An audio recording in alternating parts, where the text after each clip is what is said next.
following is a presentation of the Belly Up Sports Media Network.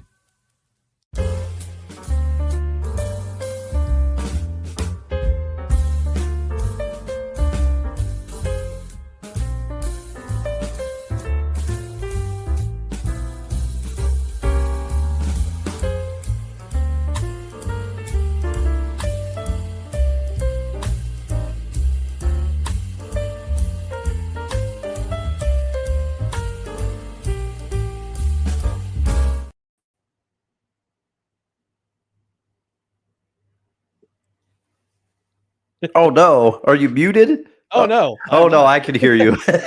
You fooled me. You fooled me. I got you with the 80s the sitcom ending. Everybody freezes. Yeah. I think the one time we already did, because I was going to suggest that we did the turning around. Oh, I didn't see you come in there. Well, I think we already did that. Yeah, we've done that already. But welcome everyone to the Saturday brunch edition of No Credentials Required, where you don't need a press pass to talk sports. We are proudly presented by Belly Up Sports. My name is Ryan McCarthy. I'm not in my Fred Durst phase. To my right is the man who was this close to being the next Pope, Dustin Henry. Dustin, how are we doing today? You know, they elected the guy from Chicago. I thought I was in the final run. The conclave went too fast, but part of the reason that it took as long as it did is we actually had to watch the movie to remind ourselves of the process. But apparently I saw an article where it's like a lot of the Cardinals, this was like their first time doing it. So apparently, and I saw it online, so this may be fake, but it was a funny joke if that's the case. And it said they referred to the movie Conclave as a helpful piece to determine the process. So, oh man. But that was quick. Yep. I did not expect the smoke to emerge so quickly. I saw a meme where it said days to select Pope, to vote Pope, to elect Pope, 2 days to draft Shador Sanders, 3. Oh man. Oh, so in less time it took to vote in a new Pope, Shador Sanders was drafted in days. Oh man. Oh boy. We're gonna get some comments for that one probably. I don't care. Yeah. Anyway, before we get started, and we're gonna start a new Saturday segment starting today. We'll talk about that. We'll talk about hot food takes. I'll talk some Stanley Cup playoffs and our favorite athletes to wear the number 33. But in the meantime, just want to remind you, folks at home, whether you're watching live on the No Credentials Required YouTube, Facebook, or Twitter channels, you're watching on replay on the Belly Up YouTube channel, or you're listening to the podcast, please follow us on social media: Facebook, Twitter, Instagram, and YouTube. Just search for No Credentials Required. You can also listen to our other podcasts and check out written articles at bellyupsports.com. On the podcast side, you can subscribe to the podcast wherever you listen to podcasts, including Apple Podcasts, Spotify, Spreaker, Amazon Music, iHeart, TuneIn, and Pandora. And also, don't forget to hit that notification bell, both on Twitter and on YouTube. That way you know when you get notifications for when we go live, when we have show clips, or when we have general announcements. We got some comments rolling in already. Dee's Ray Sunshine, she says, "Hi guys," and she also says, "Dustin would have made a fine Pope." Oh, thank you. I appreciate it. This is like the time my grandma told me that I would have made a great priest. And I said to her, I go, "What do you mean by that, Grandma?" And she's like, "Well, I just mean because you're a good listener." She was trying to backpedal. I think Grandma was trying to backpedal. That's okay. We can't all be Pope. We can't all be president. We can't all be president either. But when I come to power, things are going to change. Rate on the podcast side. Rate, review, comment, leave a rating if you can. Leave a rating. A 5-star rating is very, very helpful. If you're on a platform where you can leave a review, please leave a review. We'll read it on the air. And also, if you're on Spotify, leave a comment. You can leave a comment for every episode, both past and present and future. We'll read them on the air. So, also, if you're watching on the Belly Up YouTube channel a little bit later, leave a comment for what's your favorite athlete to wear the number 33, or actually, you know what? leave a comment in the comment section on the Belly Up YouTube channel to see if Dustin should get his head shaved. Oh man, go fully buzz cut, huh? You've done it before. I It was have. for a good cause, though. It for a good was, cause. yeah, it was, and I'm not opposed to it, but I'm just with the way my hairline is lately. I'm not sure that some parts would grow back. So I don't know, man. And because we are a live show every Saturday morning at 10 a.m., or in this case, a little bit later, but that's okay. You know, we got some cool things up ahead. Also, it's on Tuesdays at 6:30 p.m. on our YouTube, Facebook, and Twitter channels. And again, we're on replay on the Belly Up Sports YouTube channel a little bit later. Leave us a comment. We got, like I said, we had some live comments coming in from D's Ray Sun. D's Ray Sunshine has checked in, and again, you know, we appreciate all your support, whether you're watching live, whether you're on the podcast side, or whether you're watching on the Belly Up YouTube channel. But Dustin, little hand is telling me, and the big hand are telling me something. Yeah, I think it's chime time. I do believe it is chime time.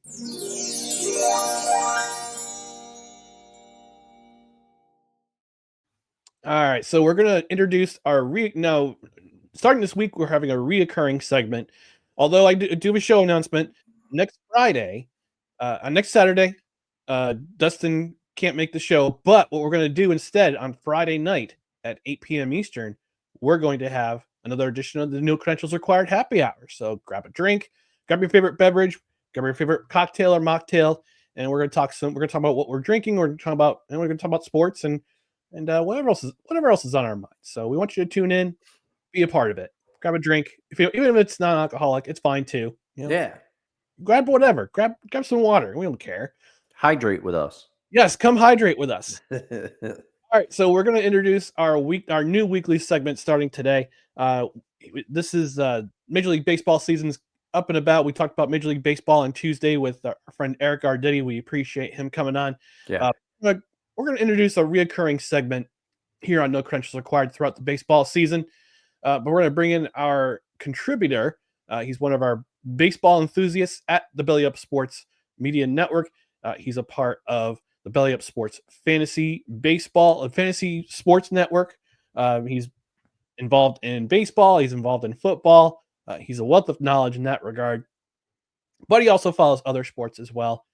So we'll talk a little hockey in this edition. But I'll go ahead and introduce him. I'll promise I'll have a stinger next time for when we introduce him, Mr. Kevin Wilson. Kevin, how are we doing this morning? You know, guys, we're doing great down here in Texas for the second weekend in a row. We have blue skies and temperatures in the 70s. Oh man, twist the knife, Kevin. Come on, nothing but rain the last week. We get rocked with storms during the week, and the building in which I work, there was a huge leak, and it wasn't just a leak. There was water literally pouring in from the outside, so that's never a good sign. And so, but this weekend we're doing great. And as I mentioned to you guys before we got started, today is National Shrimp Day and also National Train Day. So if you can combine those two activities some way, that would be awesome. I have a song in my head already. Come on, get on the shrimp train. Oh man, happy to have you here this morning joining us, Kevin. And as Ryan said, Kevin will be joining us he's our boy of summer. He's going to be joining us on Saturdays for the baseball season. And obviously, if you watch Seahawks sessions, you've seen Kevin and I work together before, but he's also a guest on this show on the Mothership, and he also was the genesis for Hot Food Takes. Yes. So let me thank you again in person, Kevin. Yes, I'm here to help out in any way that I possibly can. And the question that launched that segment was during our AMA last summer. Yeah, it was right after our movie series. We decided to do an AMA. Actually, it was right after we came back. I think it was almost right after we came back from break. Yeah, came back from break.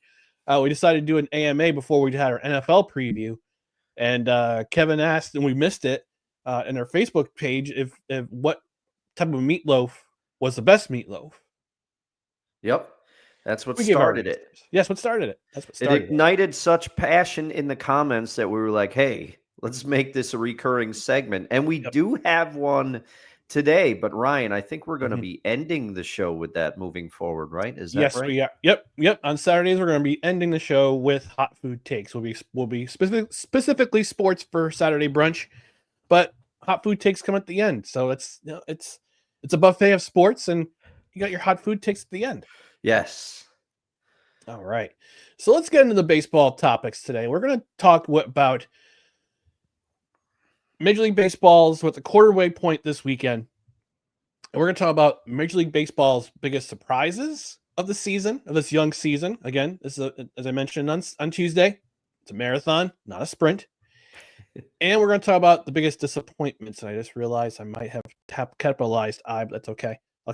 But we'll have Kevin give his expertise on the subject. So let's start out with the biggest surprises in Major League Baseball this year. It could be an individual, it could be a team. Kevin, Well, I'll follow your guys' lead because I have both here, teams and players. So okay. I guess we'll start with a team.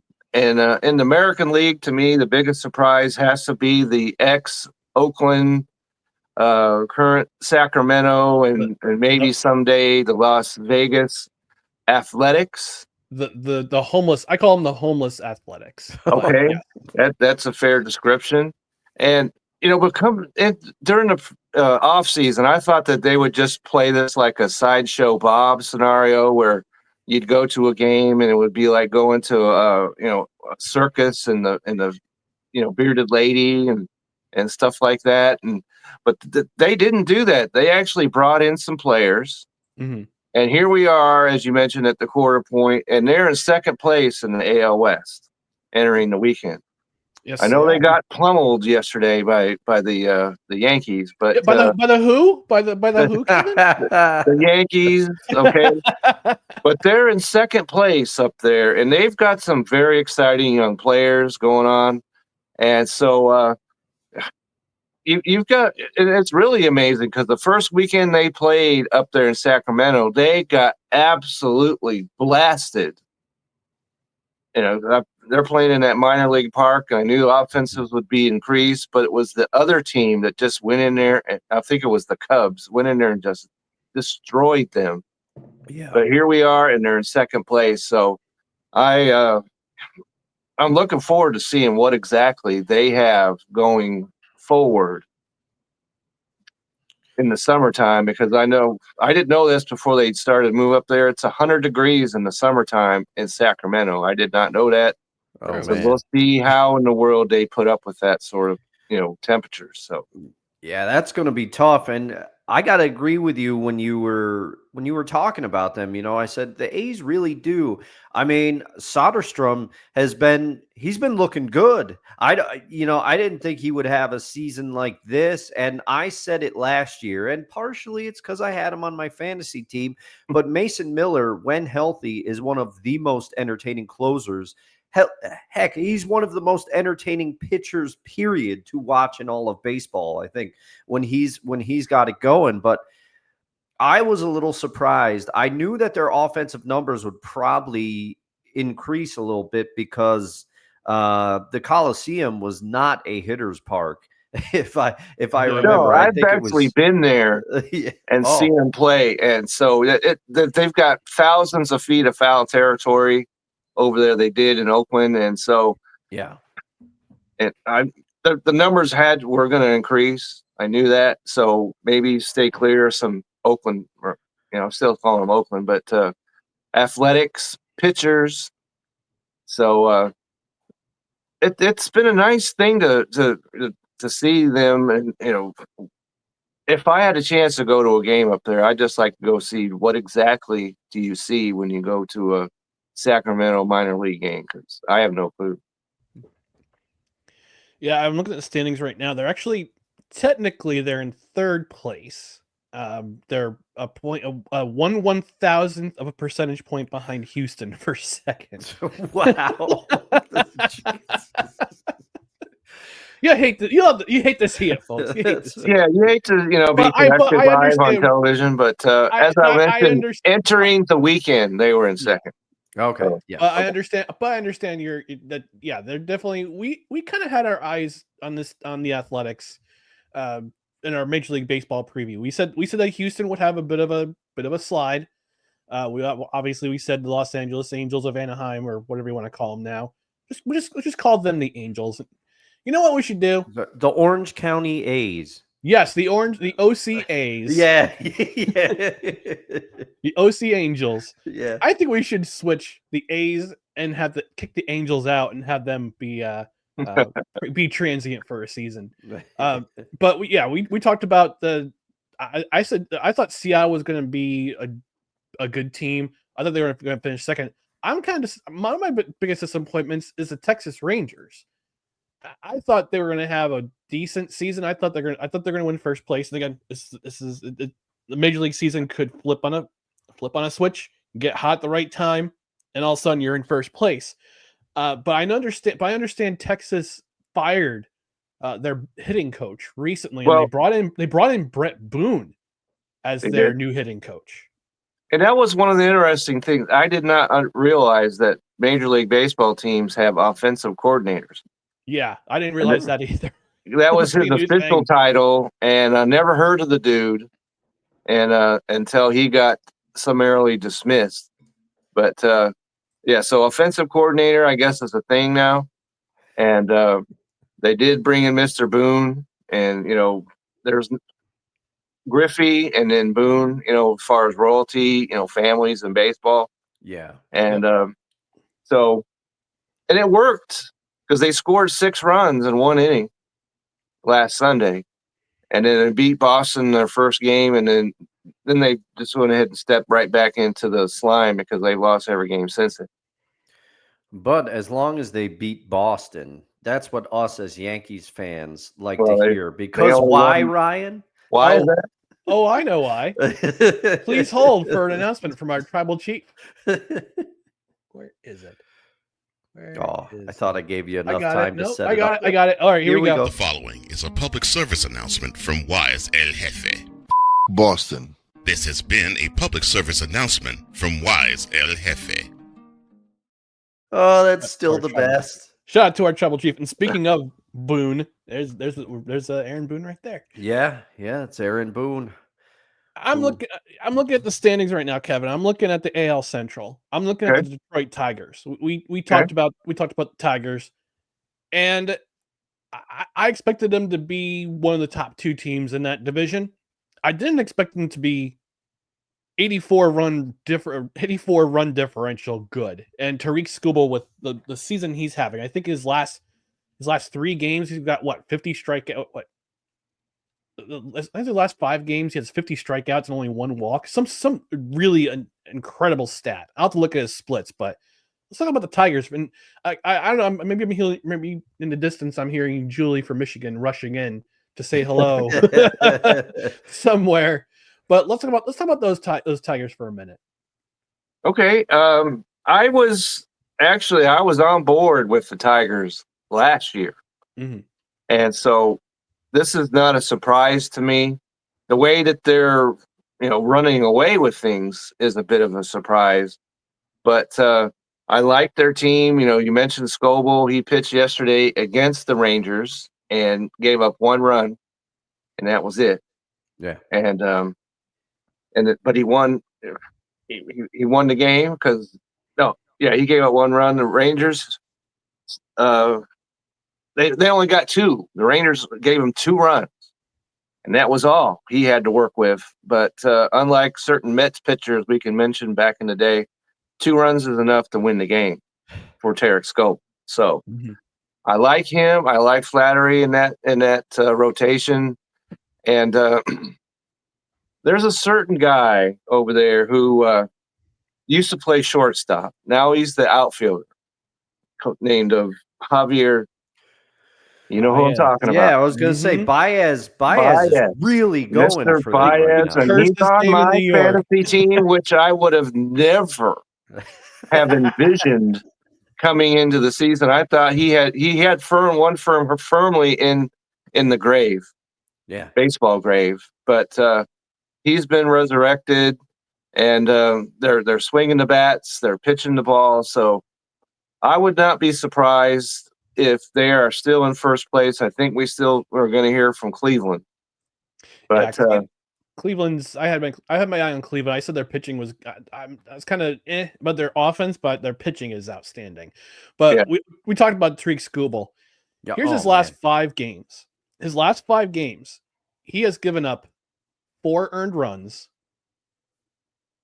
has struck out 44, and has walked 1 batter. Yeah, he's Incredible. ridiculous. He's ridiculous. And talk about fantasy for a second. That's one of my biggest fantasy regrets. I had Tariq Skubal on my team his rookie season where he showed those flashes, but he wasn't quite there yet.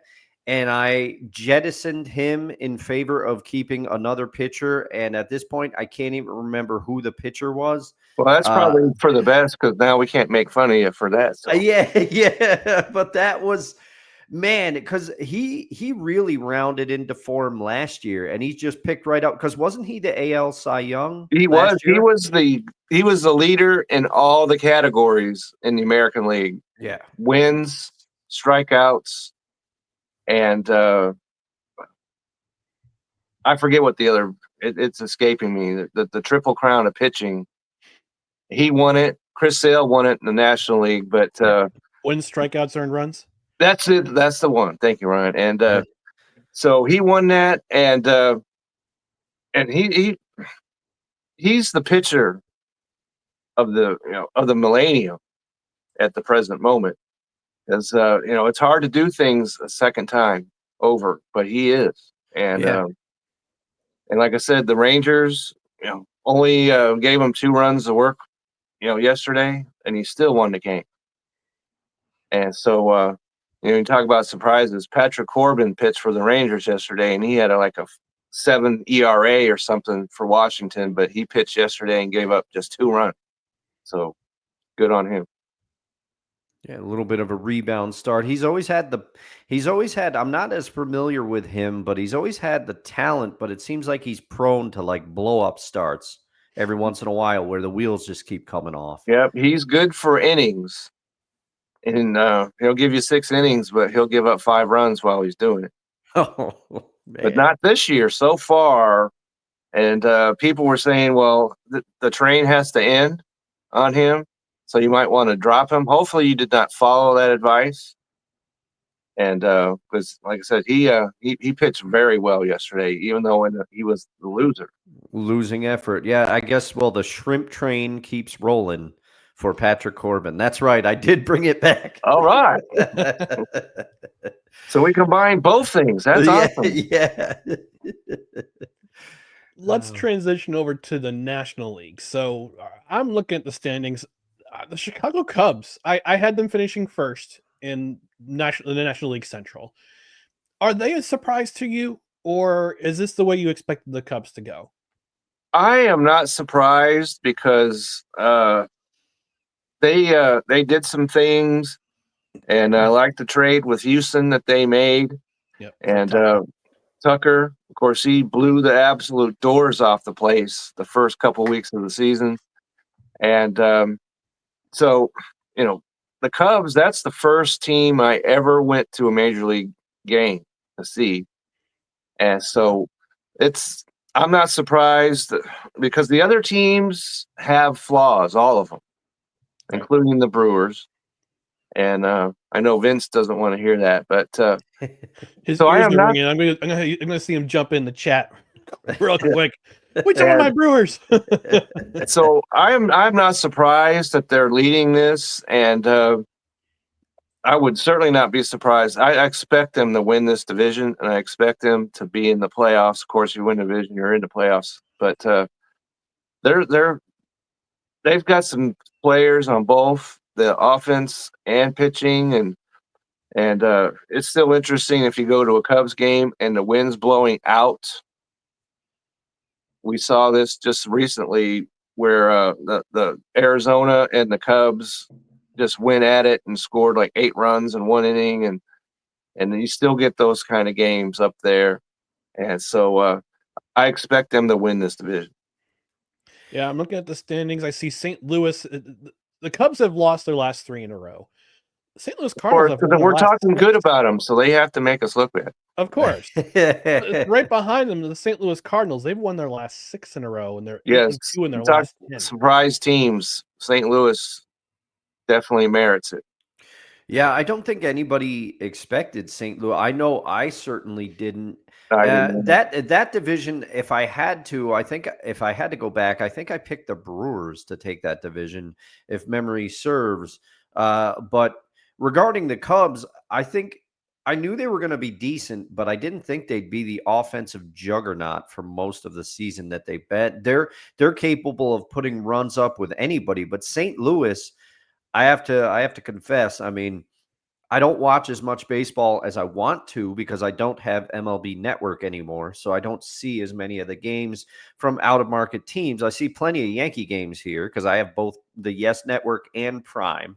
But have you seen any Cardinals games? How are they doing this? How are they putting it together?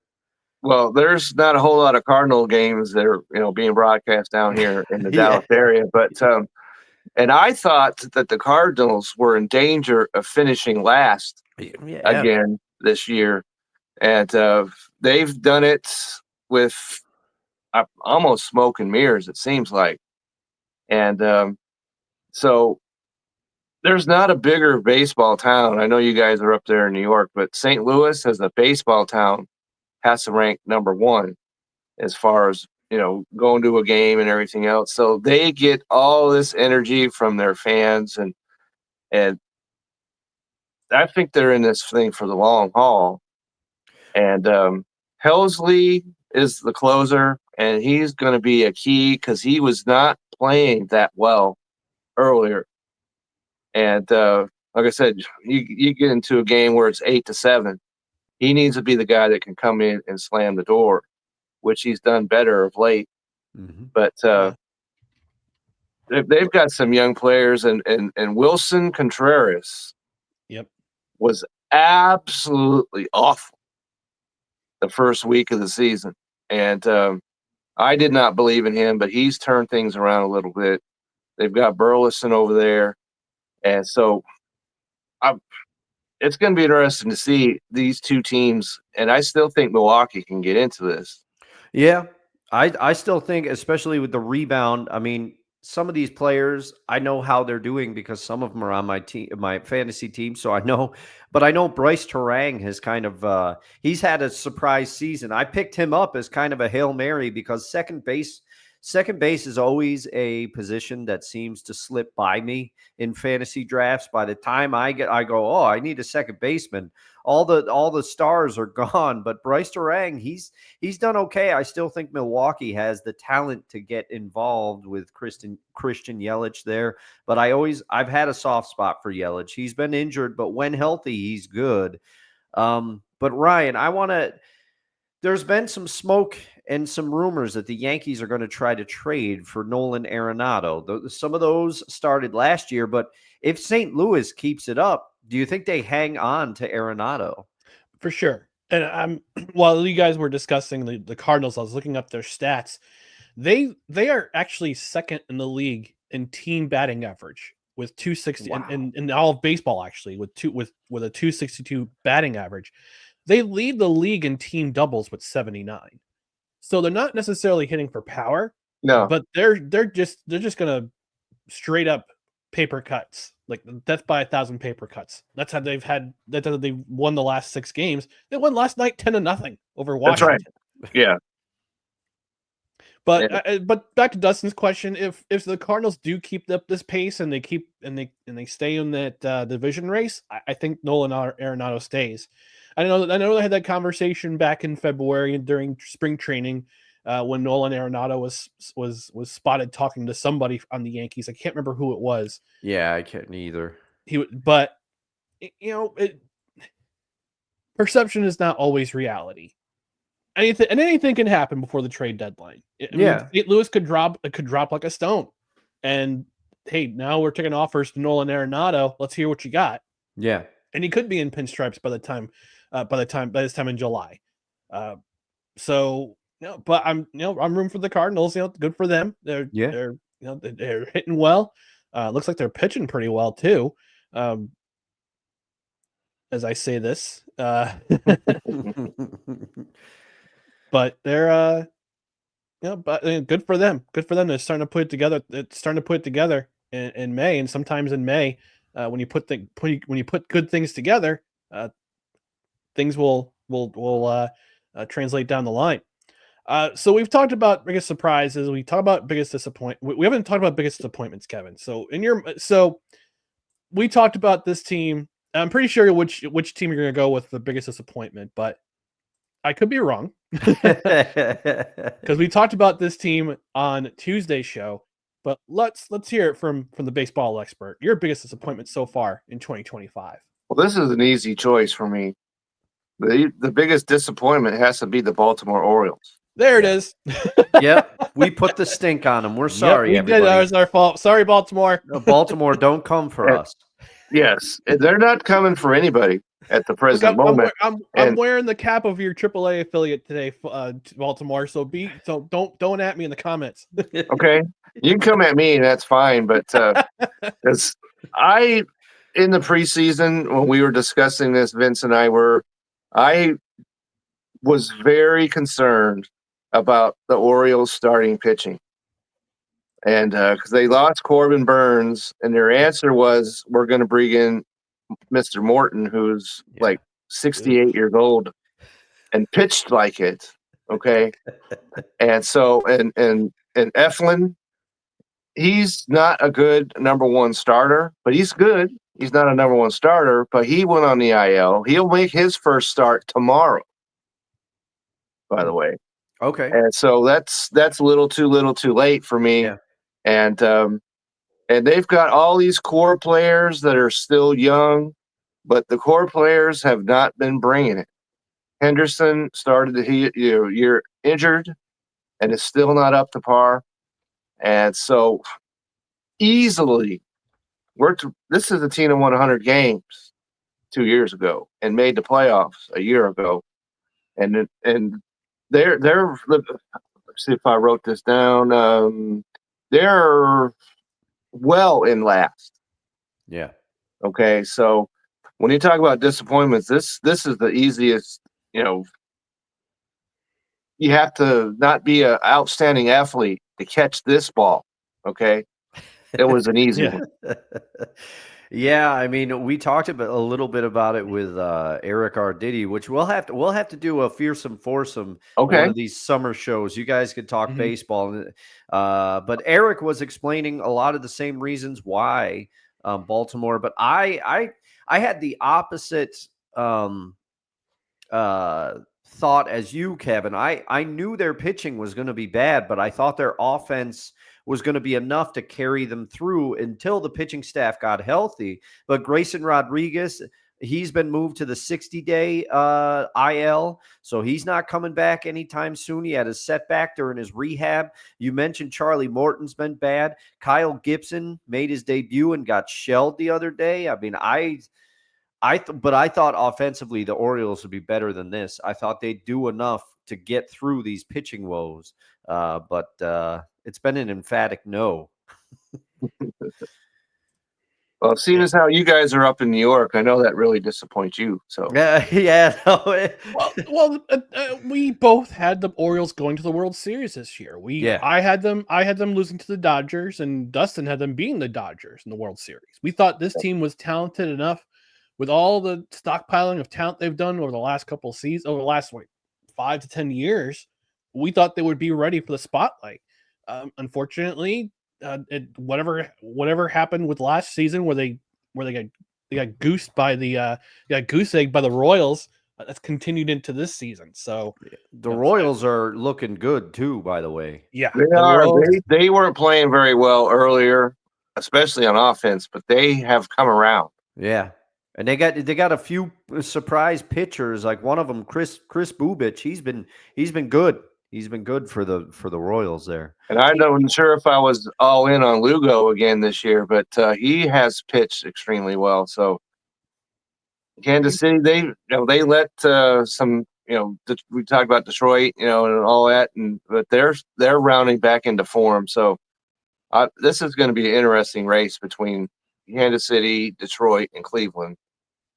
And we throw out with yesterday's trash the White Sox, and Oh man!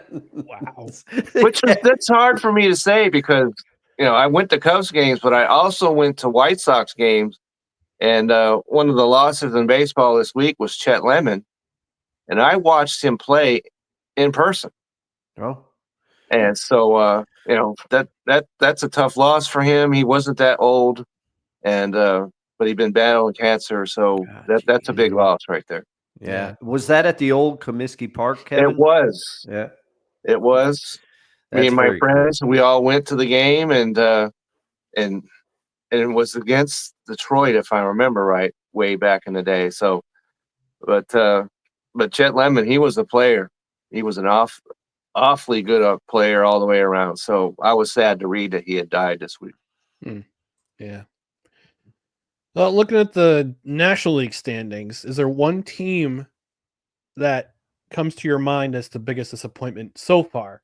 So far, the season is they have a winning record.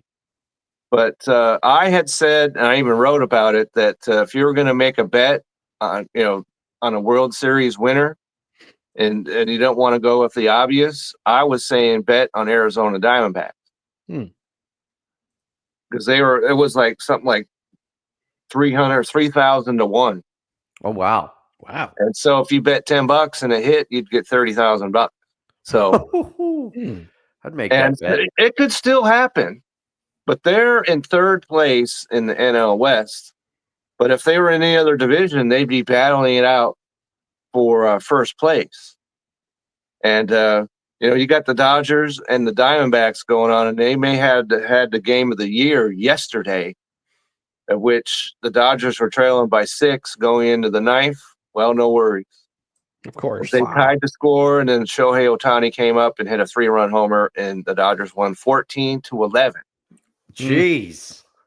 So they have no problems with their offense. Their problem's been Corbin Burns has not been that great, and he was scratched from his start, and he's had injuries issues. Zach Gallen has not been that great, except for the last time out.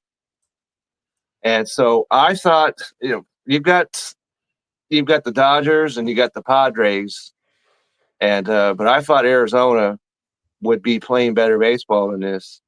And San Francisco, if you want to talk about a surprise, I've been accused that I can't say anything good about the Giants, which if you're a Dodger guy, that just does not fly. But they have played extremely well, and they played well at home. They played well on the road. So we have a heck of a division race coming up. Absolutely. Between these 4 teams right here. And, East Coast gets all the press, but the West Coast right here, you need to pay attention to the NL West because all these teams might make the playoffs. I'm kind of shocked. I don't want to say shocked, but I'm surprised you didn't say anything about Atlanta. Well, they had a really slow start. They've started picking it up a little bit more. Yeah, that's why I didn't go there. They started off 0-7. And they've been trying to get to 500 ever since then. Right. And I think that they still will. And so the play of late I didn't go there because they started off 0-7 and they're 2 games below 500. So they're playing much better baseball. And so I didn't go with Atlanta. And you talk about disappointments, almost all of their hitters have been disappointing. Doesn't matter who you might want to talk about. Albies, Riley, doesn't matter. They've all underperformed, and but they've been able to weather this a little bit. But they don't want to because the Mets are playing well. Yeah, And my biggest surprise player in the National League has to be Pete Alonso. Hmm. And the Yeah, reason why I say that is not because he's hitting home runs, because he's done that forever. But this week he was hitting 331. Wow. He's never hit higher than 270 in his entire career. Wow. So, That's and in the last couple of years, he's not. His offensive production has gone down, and that's why he's set on the as a free agent as long as he did. And the other factor is he's got the biggest loudmouth of a guy representing him. He was representing him like he was the second coming, and so he didn't sign till later in the winter. But if he had told me, came to me and said, "Hey, what would you bet against Pete Alonso hitting 331?" I'll bet the house. Yeah, I mean, I don't think anybody would blame you there, talking about his career average, but I have to give credit to the leader of the show, Ryan. You kind of called it. You said in our baseball preview show, you said maybe this homecoming for Pete Alonso will work out. Maybe he'll rebound a little bit. And I'm not going to have you play the element because it's a long tail on it. But Rystradamus kind of struck again, silently, but you did strike again. Look, I mean, it could have gone one of two ways for Pete Alonso this year. So, he signed a 2-year deal, 54 mil guaranteed, as the opt-out after this season. If he continues the way he's going right now, he's going to stay in New York, especially if they win a World Series. He's going to want to stay. But if it would have been more disappointing, I think he would have been gone somewhere else after this year. But hey, good on Pete. Good on the polar bear for having the way he's going right now. Is that a great nickname or what? Yeah, that's the best. I love the nickname. One of my favorites, I think it was Billy Butler when he was in KC. It was the Country Breakfast. I'm like, that's awesome. I love that. And so the Mets are in first place. They sure are. And it's more because I know that Mr. Soto hit 2 home runs the other day, but they're in first place more because of Pete Alonso than they are because of Soto. Yeah. I was gonna say, don't ask the folks at WFAN how they feel about Juan Soto. He could hit 4 home runs every game the rest of the season. It would still down talk him. Like, why? Well, I will say I was at a buddy of mine's hanging at the house right now. He's out there relaxing on the couch. But we went to a local bar that opened up by me recently, Ryan. The Corner Bar and Grill. We got to go there. They had Detroit style pizzas, delicious. Ooh. But we were watching a game there. We were watching part of the Met game there last night. Soto absolutely destroyed a high fastball that somebody left. He's picking it up. He's picking it up for sure now.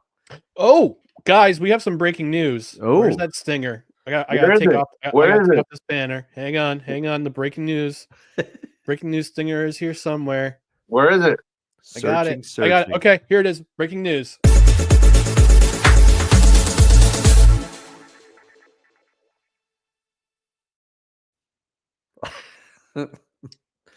Heard the New Orleans Saints.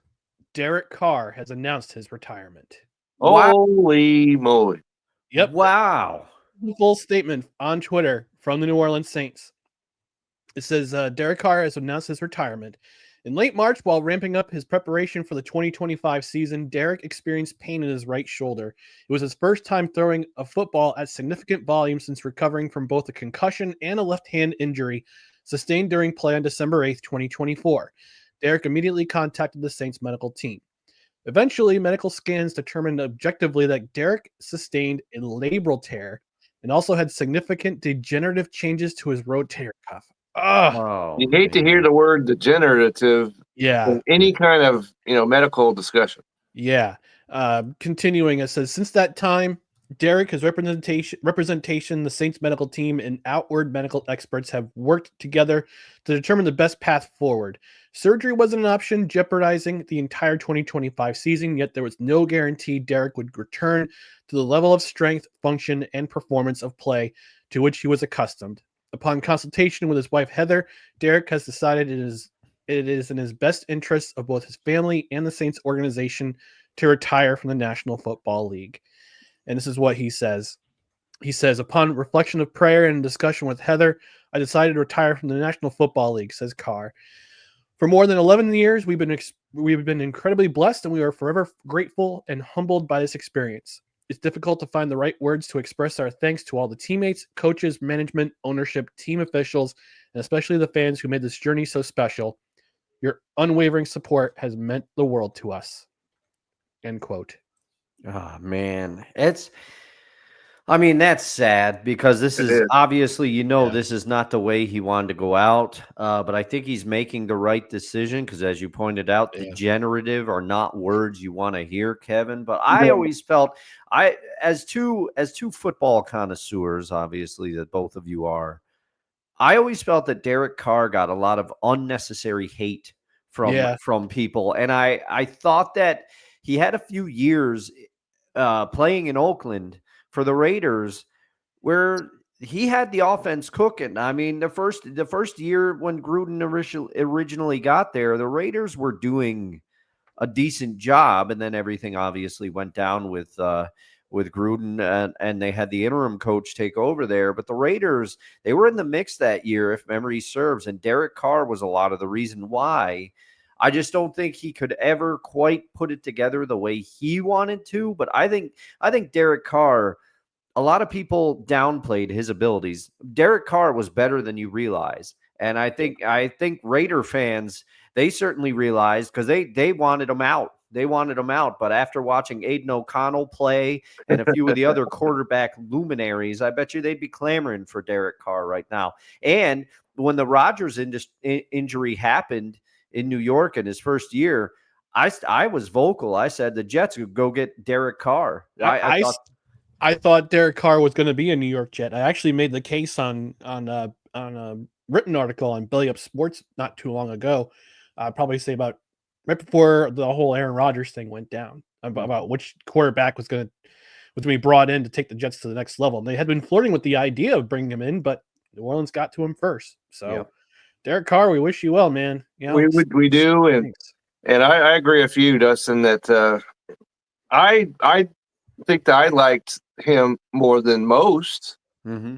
And but you play for the Raiders, and sometimes it's ugly. Yeah, up there, and so then I thought, well, okay, he went down to New Orleans. I thought that would be a good fit down there, and it's unfortunate of this injury. And if you're the Saints, you probably would have preferred he made this announcement like 3 weeks ago, so that you go into the draft. I know they drafted a quarterback, but what are the Saints going to do now? I'll tell you what I think they might do. They might do it.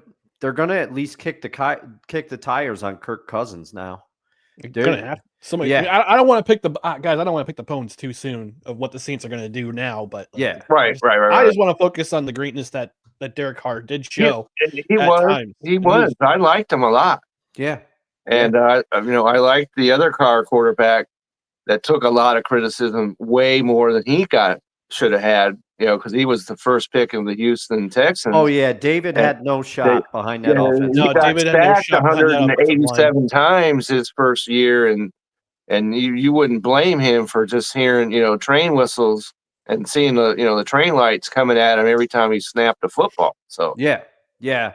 But Derek, we wish you the best. You really, especially to open last year. Do you remember those first 3 games for the Saints? Woo. Yes. We were thinking they were going to go to the playoffs, Yeah.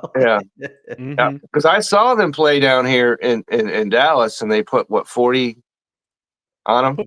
Oh yeah. They put 35 up in the first half, I remember. I believe so. And so it just, that just goes to show you that if you're an athlete, you need to, be happy and grateful for every minute you have to play the game, because it might not be that way tomorrow.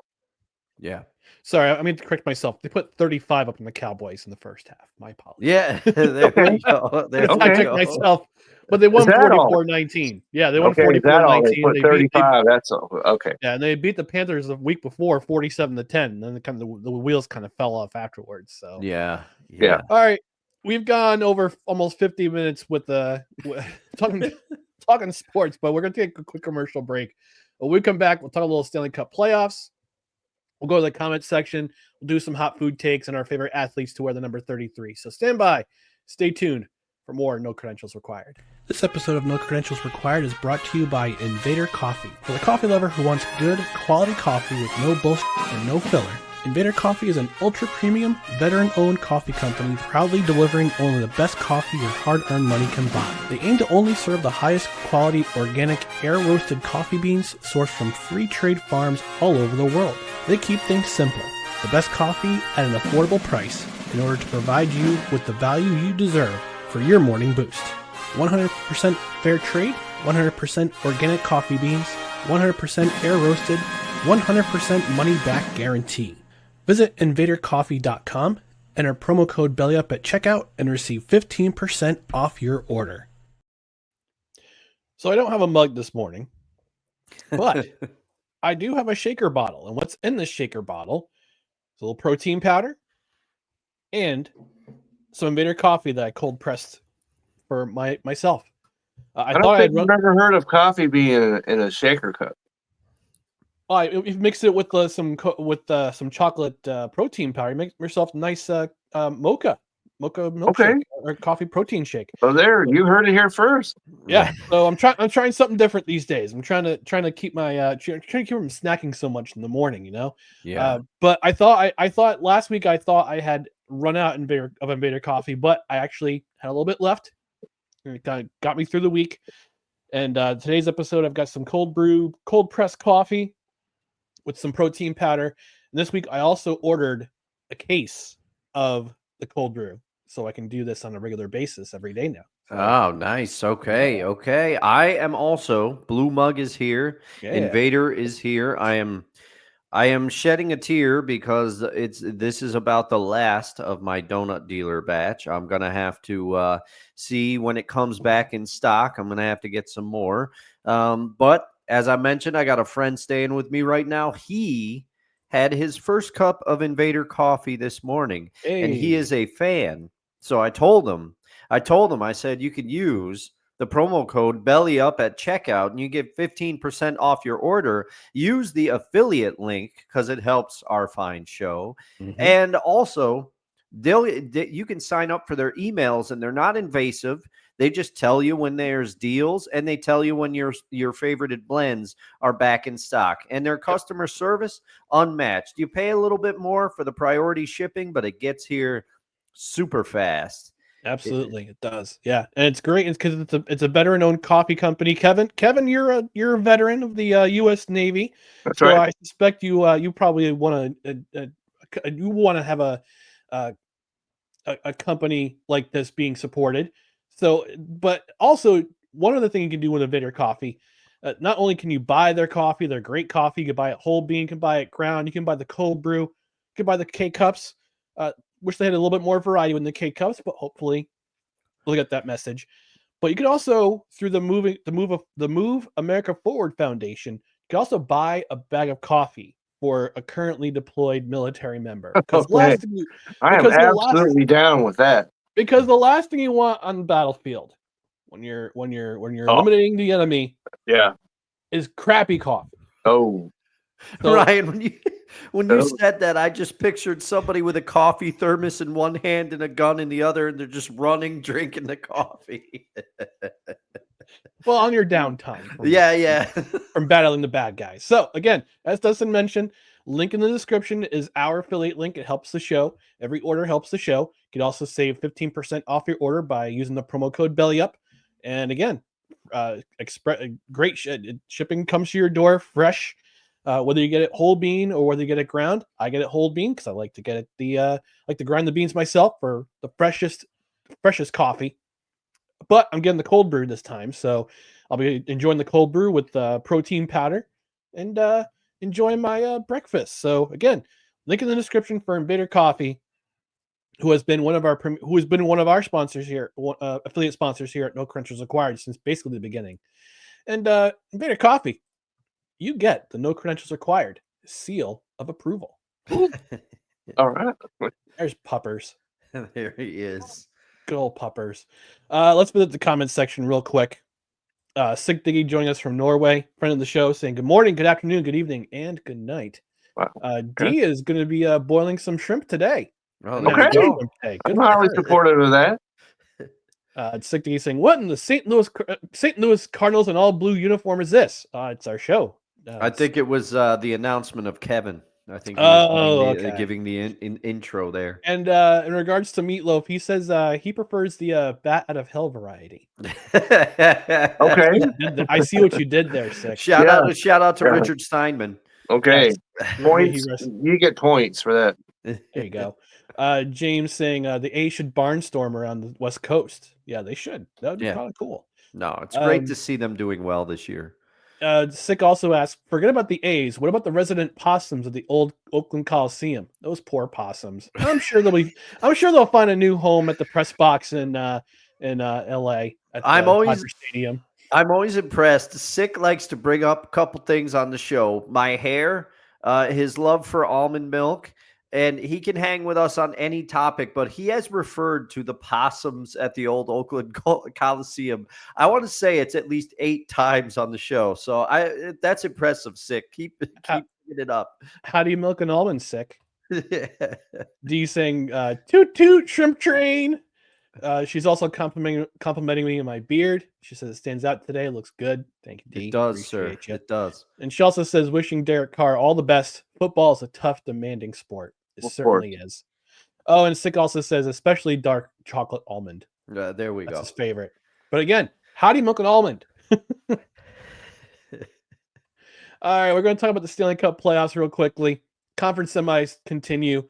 We had the opening conference semis last night. Florida beat Toronto in overtime in a really thrilling game. Last night, Winnipeg evened their series with Dallas with a 4-0 shutout in Winnipeg. Can't win them all, Kevin. Sorry. But the surprising, and then also in other series, Washington and Carolina, they're tied up at 1.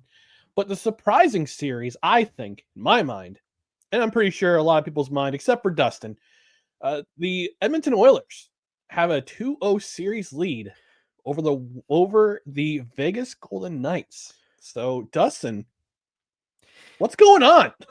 Well, even as an Oiler fan, I'm shocked about this because I remember telling you when I listened to the Stanley Cup preview show that you did with Brent when I was not here. I thought you both were dead on. I didn't think the Oilers were going to get past the Kings for a fourth time. I didn't think it was going to happen, and it was looking bleak for the Oilers at the beginning of that series, and they have come back, which that's become one of their hallmarks for this playoffs. They can come back. They have the resiliency to come back. And you asked me on Tuesday's show, you said, how much do you think this is attributed to the switch in goal? And I said, well, that's definitely part of it. And I waxed episodic about the memories of Dwayne Rollison coming in and being the hot hand for that run.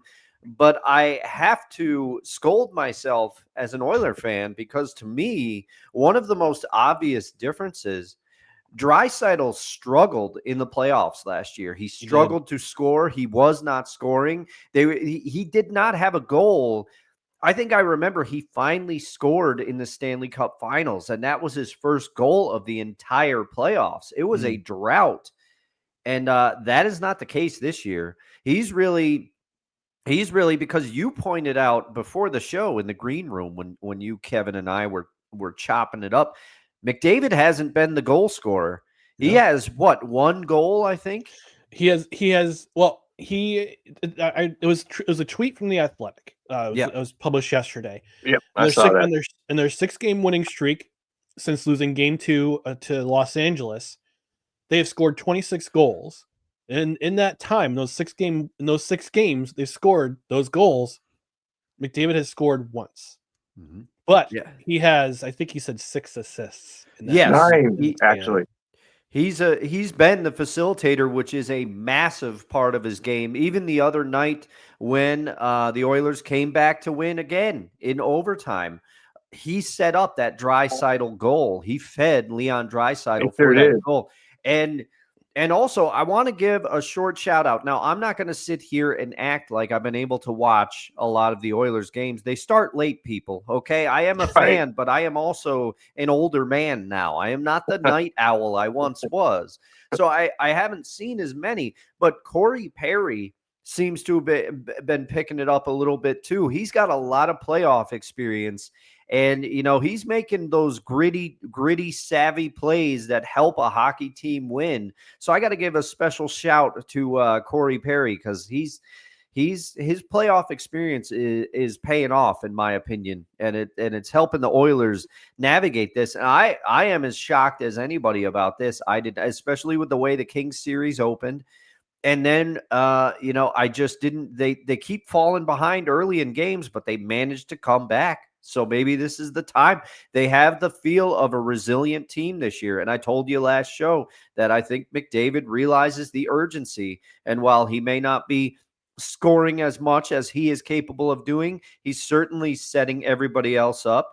And yes, as James points out correctly in the comments, getting Evander Kane back doesn't hurt either. Yes. He has been good for the Oilers. The Oilers got a lot of flack when they initially signed him, but you can't deny he's been a good piece for Edmonton. The biggest part I think right now, I think the switch in goaltending, that was huge. And that was huge because Calvin Pickard's stats aren't very sexy right now. But he's 6-0 in 7 games played. He's 6-0. He's got an 888 save percentage and a 284. That's not that good. That's not that good. Not that good, but he's still 6-0 because Edmonton, the team in front of him, is scoring goals. Yeah. And as of right now, your leaders in scoring for the Edmonton Oilers, Connor McDavid at 14 points, only 2 goals and 2 assists.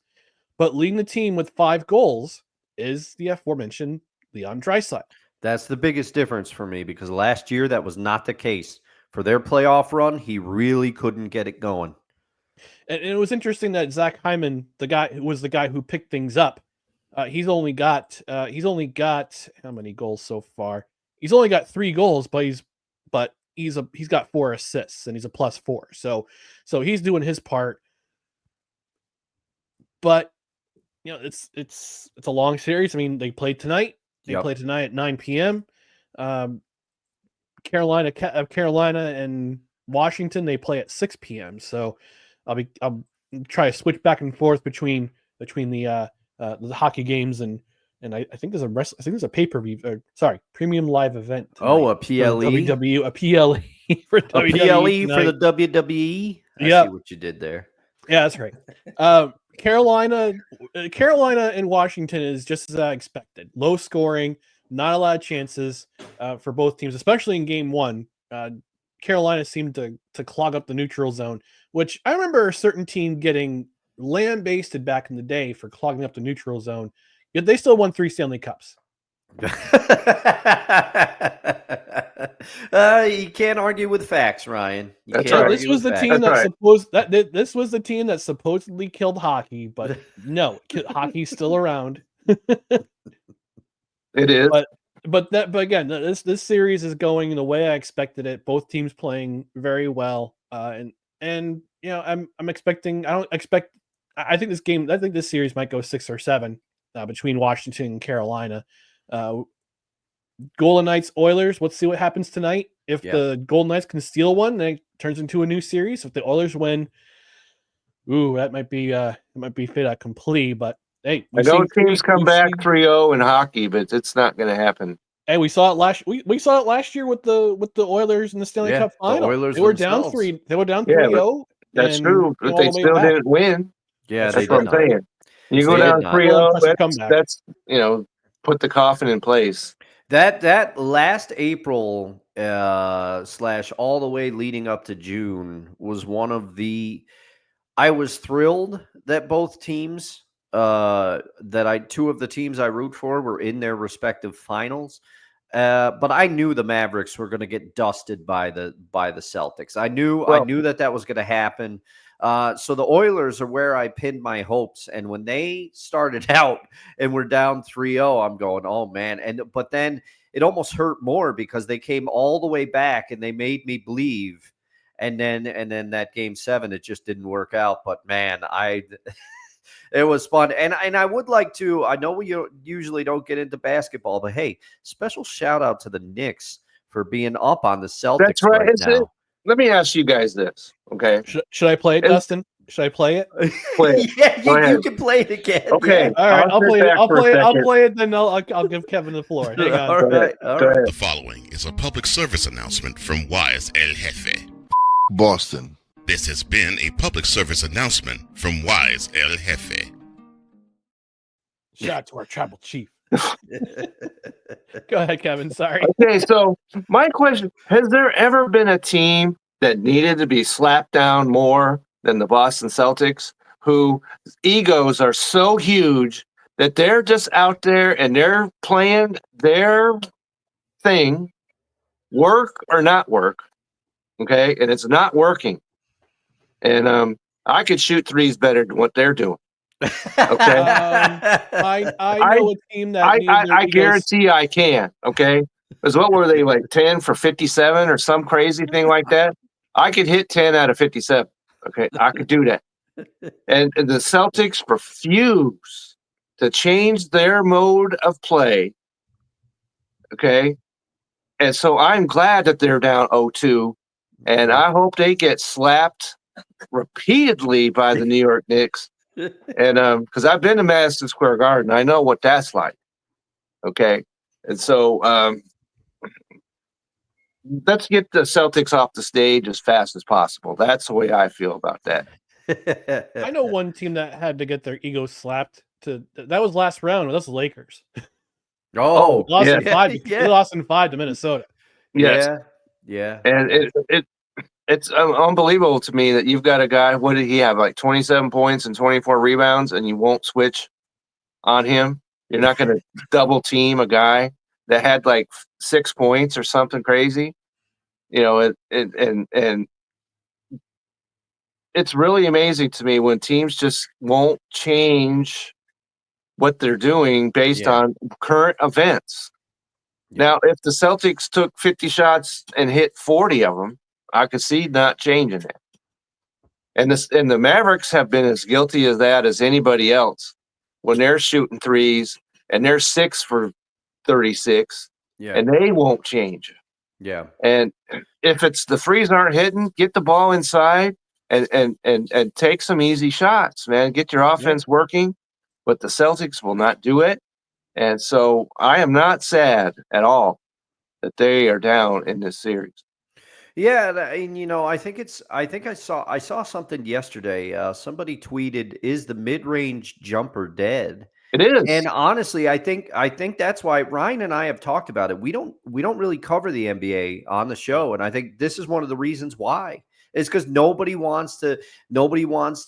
It's all fast break and threes now. Nobody wants to work on the mid-range game and get it going. And I know I'm probably going to get, some NBA players are going to come at me for saying that. We know you're all big fans. We know you watch No Credentials Required. That's right. And you can send hate mail my way as well. So. Yeah. But that's one of the reasons why I haven't largely watched a lot of the NBA playoffs this year. I've watched more of the Stanley Cup playoffs because I feel it's the best playoff series in sports. I agree with you, Dustin, 100%. And I know Ryan feels that way for sure. I mean, that's why we like this time of year because we can cover what we want. And Stanley Cup playoffs as superior playoffs. Yeah, Change my mind. Absolutely, I absolutely agree with that because I've been to the NBA playoffs and I've been to the NHL playoffs, and the NHL playoffs are far. I I have to tell a story. I think maybe Okay. I told the Dustin because you mentioned him mentioned Madison Square Garden, Kevin. Yes. I may have told the story to Dustin, but I may have not. But if I'm repeating myself, Dustin, forgive me. Oh, it's quite all right. I went to my favorite watering hole last night to watch a couple of games. Watch the Panthers Maple Leafs Okay. game, and had my kind of loosely pay attention to the Pacers Cavaliers. Loosely, and I say loosely paying attention in the kindest of terms. And this guys at the bar and I were talking about the New York Jets. We got to talk about the New York Jets because we were all three of us were New York Jets fans. Okay. And I was mentioning how the fact that the Jets were supposed to get their own stadium in the 2000s. They had because they were trying to get the bid for the 2012 Olympics, which eventually went to London, and that bid fell apart pretty much.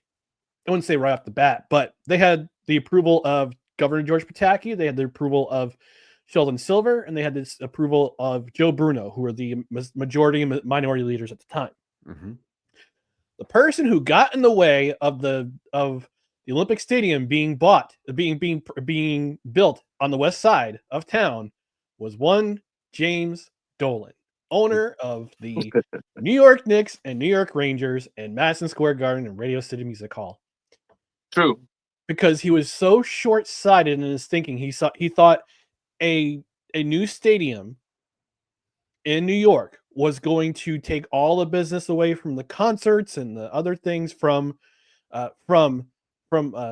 his business in Madison Square Garden. His short-sightedness in that the fact that the Olympics would have actually made a lot of money for him because they could have hosted boxing, they could have hosted gymnastics, they could have hosted the men's and women's basketball finals at Madison Square Garden. And yet you could still had your concerts because after the Olympics, the Jets are going to move in. We're going to move into that stadium and make it their home. Yeah. Why I will never. I said after that happened, I said I will never step foot. I will never give my money to James Dolan. I will never step foot in Madison Square Garden as long as he owns either the Rangers or the Knicks. I'll step into that arena when he changes ownership. But as long as he's owner of either team, I will not give him my money. All right. Okay, that's good to know that because we may journey back over to New York at some point, so we'll have to stay clear of Madison Square Garden. There you go. So well, right. if you make the journey to New York, Kevin, we might have to figure out a meetup somewhere. We would have to absolutely do that. Yeah. We're gonna go to the comments section real quick. James says Stars in 6. They stole the game they needed in Winnipeg, and the Jets haven't won a road game this season. Again, one road game could change the complexion of the entire series. So it's tied up at 1 now. Let's see if Connor Hellebuck can tune it in. Just don't let it get to a game 7 because the coach of the Dallas Stars has never lost a game 7. It's one of the more fantastic streaks that you want to talk about. 9-0 in game 7s. Yep, and I remember he won a game 7 with the New Jersey when he was coaching New Jersey Devils. That was in 2012. That was on their march to the Stanley Cup final. D's Ray Sunshine saying, "Great job, Oilers." She says the Jets are going to lose because I started pulling for them. Only Florida is good enough to overcome that curse. We'll see. We'll see. Let's see. James saying, "I'm surprised that Jack Michaels still had a voice after that game 7. I think he's referring to the Jets Blues, and the Jack Michaels is the announcer for the Jets. And I listened to that broadcast from from overtime into the second overtime, and that guy is. I love listening to radio hockey on the radio. Yeah, I love the NHL app. The fact that the NHL app offers the radio for free. With MLB, you have to pay to get their radio. They have to pay like $3 a month, $4 a month to get their radio calls. NHL, you get them for free. I gotta. You remind me of that, and then I always forget. I gotta start downloading them so that maybe I can listen to games while I'm walking around here or doing something around the house. Yeah. James saying the Celtics are learning a lesson: live by the law of the percentage shot. Live by the low percentage shot. Die by the low percentage shot. He also said Jack Michaels is the Oilers radio commentator. My fault. Sorry. So it was for the game 7 of the Stanley Cup. Yeah, last year. He also says Rudy Gobert squashed the Lakers in Game 5. NBA's all chucks and dunks now. I don't mind the dunk. Yeah, if the you can, dunk's fine if with it's me, well but- designed play. Yeah. If it's just a breakaway, then it's cherry picking in my mind. And Sick saying Lakers in 5. Shannon Sharp. Ugh. Yeah. Shannon Sharp. If you follow that story, it's gross. We won't mention it here because we're better people. Yeah, we're trying to be upstanding citizens. So Yeah. Exactly. Yeah. I'm not going to spike the football on him. Like last week, we had Levac and Gaz on. We talked about Bill Belichick's girlfriend, him and his girlfriend. Yeah. And it was rumored that she was not allowed on campus at UNC, but that rumor was squashed. So. I did check out some of that episode. I like the part where Gaz put his tinfoil hat on and was talking about the fact that he does not think she's 24. he said that on Friday on the radio show on Friday. I'm like, yeah, you referenced it. You referenced it that he's like, I still don't. I still don't. Call back. No, I didn't do a call back because I looked at some pictures while they were jiving, and I'm going, I can see it in a way, but then again, you got all the makeups, plastered on you. I would understand why makeups and filters and everything. I mean, there's nothing I can do about these bags under the eyes. It is what it is here. Before we move on to hot food takes and we wrap up the show with our favorite athletes to wear the number 33, Utah Hockey Club is now known as the Utah Mammoth. Quick thoughts. Yay or nay? Nay. All right, that was fast, Dustin. Oh, well, I think we were talking about it in the green room a little bit before the show. I'm kind of with Kevin. I like the logo, but I don't like it a lot. Name. But come on, the name. I like it. And I guess the backstory behind it is that there's a team in Major League in the National Lacrosse League, the Colorado Mammoth, who had to give their blessing for the name to be used. I like the logo. I like if you go and watch the presentation, it had to take months to make that presentation. Yes, but I liked it. It was pretty cool. It's just disappointing they couldn't use the Yeti. I think everybody was on board with the Yeti, but unfortunately, the Yeti cooler company said no. We're going to file an injunction. You can't use that name. And it's like, all right, well, I'm never using your product ever. Okay, so I've failed to really get a grasp on copyrights a lot of times where you've got 700 teams that are Tigers, right? And that's okay.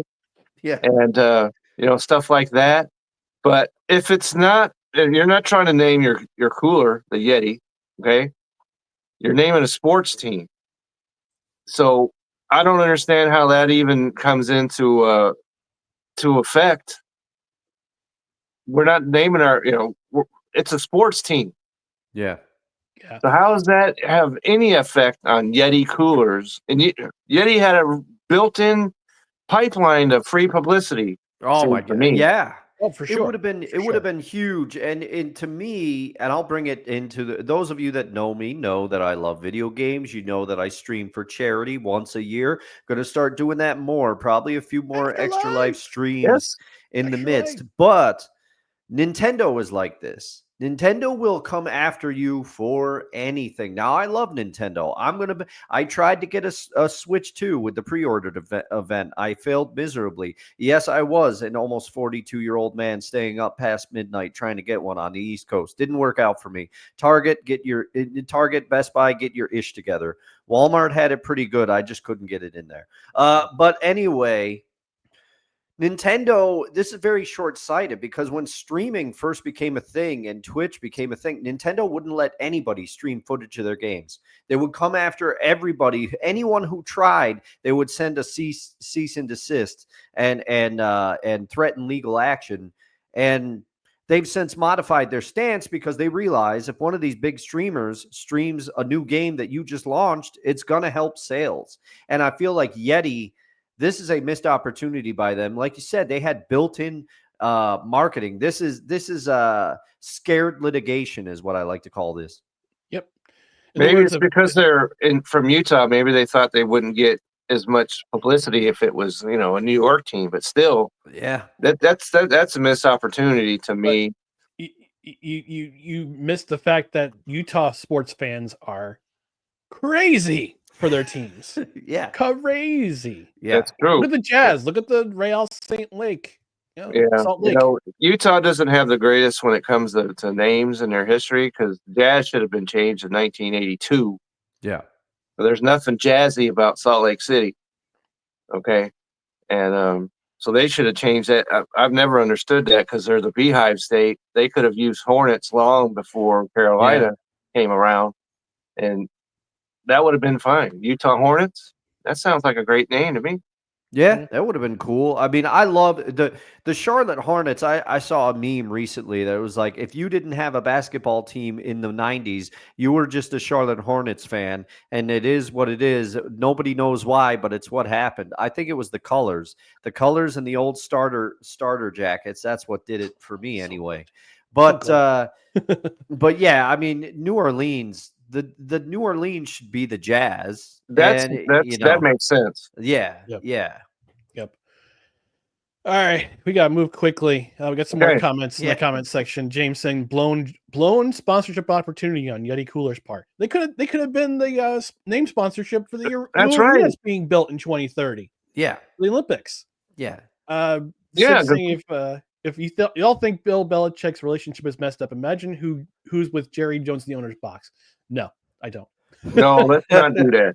Let's not. Let's say we did. He's going to ask one of his sons to make him a sandwich and polish his glasses. That's right. You were going to say something, Kevin. I'm sorry. The ownership, corporate partnership, corporate naming rights for the new arena. Oh, there it is. Okay. Yeah. Yeti not Arena. Delta Center. Okay. Yep. Not doubt that. All right. Yeti Coolers Coliseum. Yeah. And there you go. The YCC. Right? I mean, come on, it works. It rolls off the tongue. It does. You down with YCC? Yeah, you know me. Yes, it does. And so that's really. I don't understand how you. I don't even know what the plural of mammoth. Maybe it is mammoth. I don't know. I think it is mammoth. Yeah. Yeah. So I will say this though. In Cohoes, New York, which is right down the road from us, there was a archaeological phenomenon called the Cohoes Mastodon. And if the NHL or any other sports team were to play in Cohoes, New York, automatically we have a team name, the Cohoes Mastodon. That'd be awesome. That would be awesome.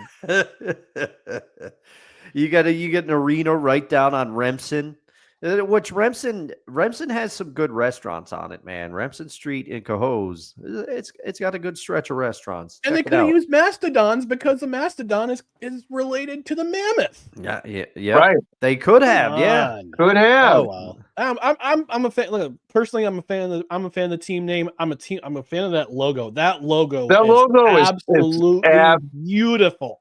Yeah, it's got the mountains in it and everything. I'm really down with the logo because, my family, I was born in Utah, but my family still lives there. And my mom was talking to me about this the other day. She goes, you want a shirt?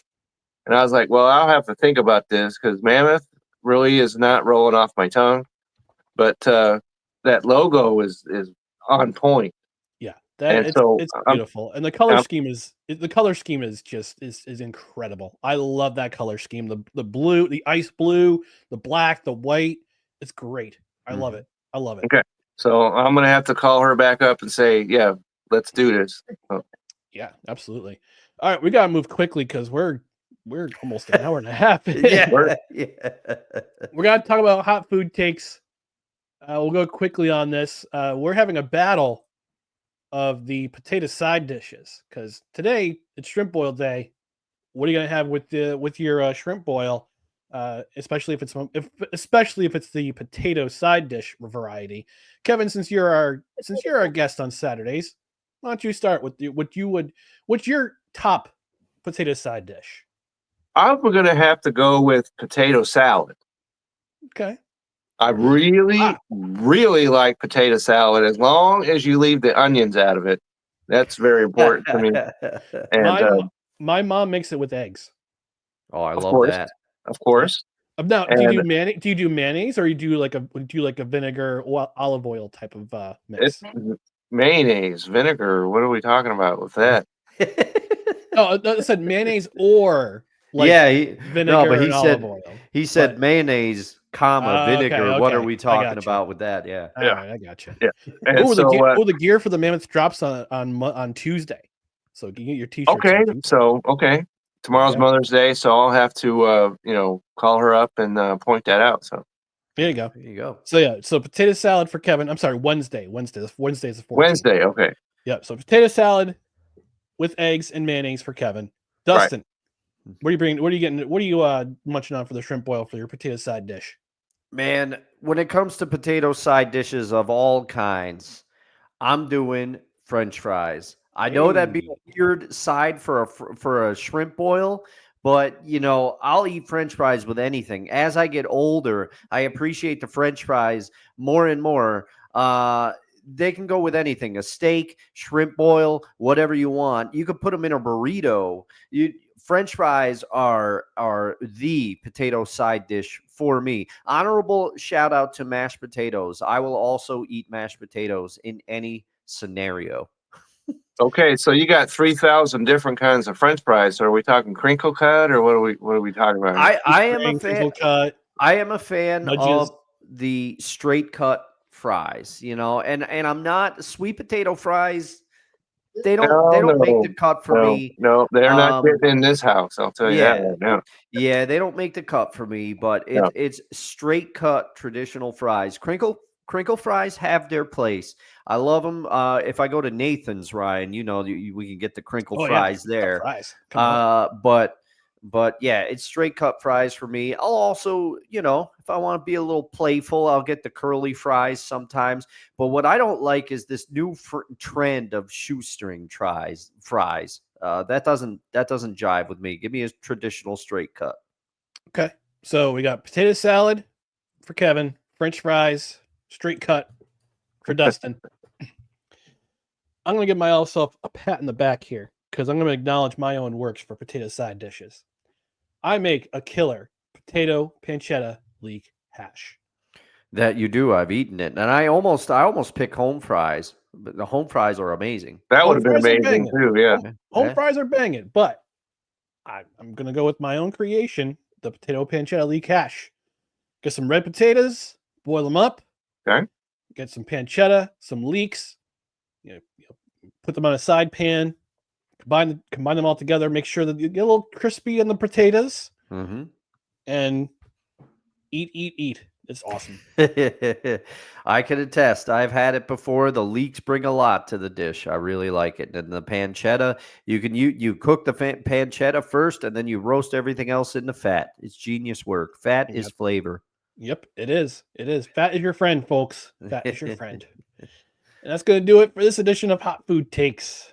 So glad the burger's back. It's been a week since I've seen the burger. An abridged edition of it. Yeah. All right. In our last segment, we'll move quickly into our favorite athletes to wear the number 33. And I didn't think about this for a bit, but I can make my decision. But I'm going to let our panelist, our guest panelist, take it away from here. Who's your favorite athlete? And this is somebody. And again, this is the rules. Kevin, has to be somebody you watched. You've actually watched on television or watched live. Can't be like a legendary player that you never saw play. Like I can't take Babe Ruth. I can't take Joe DiMaggio. I can't take any of those guys. But I can take other athletes. So your favorite athlete to wear the number 33. Okay, so my player happens to be a legend, and that's Kareem Abdul-Jabbar. Oh, wow. Okay. Mm-hmm. Okay, number 33 for the Lakers, and I was at one time a Lakers, Showtime fan, and he had the most unstoppable shot in the history of basketball, and 6-time MVP of the league, and so I enjoyed watching him play. Of course, the Utah Jazz, rose to prominence and broke my heart every year since then. But when we were talking about the Showtime Lakers, Kareem Abdul-Jabbar was just the player I enjoyed watching, and because that was back in the days where you had 20 centers that were good players, not like today where there are 2 centers, 3 maybe. But so he went up against these guys that are legends of their own, and he dominated. So I really liked watching Kareem Abdul-Jabbar play. All right. Dustin, your favorite number 33. I'm cheating a little bit. Because I didn't see this guy play in his heyday. But, however, I was watching when he was a member of the Dream Team. Even though it was a broken down version, his back was injured beyond repair at that point, but I still saw him. I'm going one, Larry Bird. Larry Legend Excellent makes my choice. list for 33. Has to be one of the picks. I mean, I think it's one of the things where younger people don't realize. The people that know, and even I don't really know because I didn't see him. I wasn't watching. I was alive, but I wasn't watching basketball during his heyday with the Celtics. But when I saw him on the Dream Team, I'm like, who is this guy? And then I kind of went back and all the things about Larry, his legendary trash talker. He would also call his shots. He would tell the person exactly what he was going to do, and then he would do it to the defender. And there's a story in the Lakers versus Celtics Best of Enemies 30 for 30. I have all three parts queued up on my DVR. Probably going to watch them this weekend at some point. Great and Cedric Maxwell says, when they drafted Larry, I said, this boy, I don't know if he can play. And he he said it took one practice and he realized. And then there's the story about Larry showing up in jeans to work out for the Celtics, and he destroyed everybody in a pair of jeans. It just Larry, there's not enough. And actually, I know Larry from his time coaching the Pacers as well. He was a Pacers coach there. But Larry, always liked the way he conducted himself. To hear the stories about Larry, he's one of the best three-point shooters to ever do it. He had so many moves he could beat you with. Larry Legend is my pick for number 33. So before I give my number 33, I got some honorable mentions here. Scottie Pippen, honorable mention for me. Yeah, very Patrick good. Ewing, Patrick Ewing, I mention. thought about it. Yep. Eddie Murray, great hitter for the Baltimore Orioles. Played for 20 seasons in that team. Tony Dorsett, Roger Craig. Got a few of them. Grant Hill. Mm-hmm. Right. Oh, yeah, Grant Hill was huge. But my favorite athlete to wear number 33, Patrick Waugh. Oh, of course. I should have seen this coming. And respect to you, who could pick one of your chief rivals here. Broke my heart in 01 when his Colorado Avalanche beat my New Jersey Devils in 7 games. We should have won Game 6. But I got to see Patrick Waugh play live in 1995. Did a class trip for French, my French class, my senior year.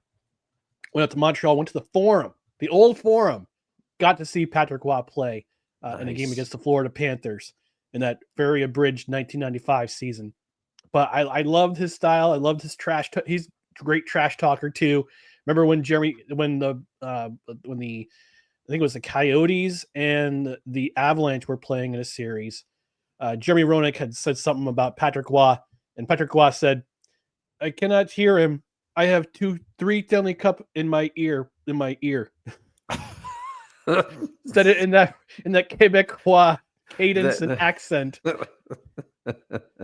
which was brilliant because you didn't see that trash talking in the day for hockey players. Hockey players are more reserved. They're more quiet. They're more about the team, not about themselves. But Patrick Waugh wasn't afraid to speak his mind. I appreciate that. Had some success with the junior team that he owned, the Quebec Rempart. Won a couple Memorial Cups with them. Current head coach of the Islanders, New York Islanders. Although we don't know for how long, considering that Lou Lamoriello just retired as the. Actually, didn't retire. He had his contract was not renewed. So the New York Islanders looking for a new general manager. We don't know if he's going to be head coach there when that's concluded, because we all know GMs like to have their own head coaches. Or what if we have Patrick Waugh as the GM of the Islanders? So we don't know. But Patrick Waugh, my choice for number 33, was one of the great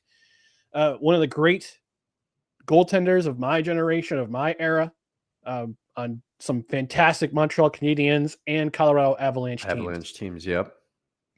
Sigdigi saying Kareem Abdul-Jabbar is a great choice. It says, in my case, it would be Larry Bird, Scottie Pippen, Alonzo Mourning. I can't say Patrick Ewing, though. Interesting. Yeah, Alonzo Mourning, the number 33 also. Okay. Yeah. Alonzo Mourning, another great 33. And the reason why Shaq decided he wanted more money from the Lakers. That big deal with the Heat Alonzo got. That's what triggered it. That's sign and trade. That triggered it, his move to LA. All right, we're going to conclude things, but first we want to give some time to Kevin to promote his stuff. So, Kevin, where can people find you? You can always find me on X or Twitter, whatever it is. At Twitter, Kevin. Say it right. Okay, I'm sorry. At Kevin62 WILSEA. And of course, you can Vince and I do the fantasy Belly Up Fantasy Live baseball show, which comes out on Sunday nights. That's live, and we go out on YouTube a little bit later, same as you guys do. I have always an article on the Belly Up website.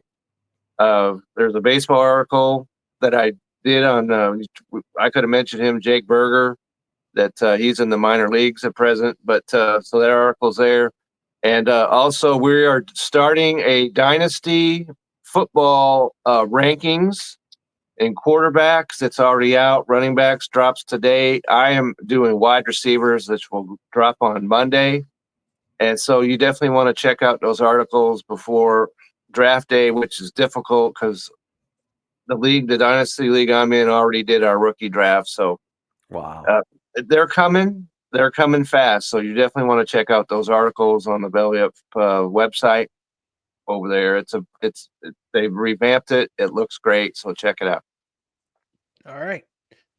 One more comment before we get out of here. James says, shout out to David Wells. Yes, also we're number 33 for the New York Yankees. I'll shout out David Wells. Love David Wells. Loved his attitude. Boomer. It's too bad he was traded to Toronto. He got a raw deal with that. Yeah. But he did come back to the Yankees at one point to end his career. But yeah, this guy took no crap from people and pitched a great. Always pitched when he had to pitch well. That perfect game in '98 was always sticks out in my mind. Which he says he was hammered for that. He was. Hey, look, Doc Ellis pitched a game on LSD. Yeah, that's right. Yeah. What is it with pitchers that can't see straight but go out there and dominate?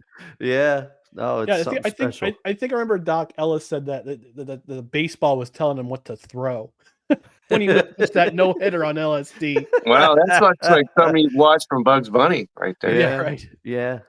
All right, we're going to get out of here. Before we do that, just want to remind you to follow us on social media. Follow us on Facebook, Twitter, Instagram, YouTube. Just search for No Credentials Required. Give us a follow.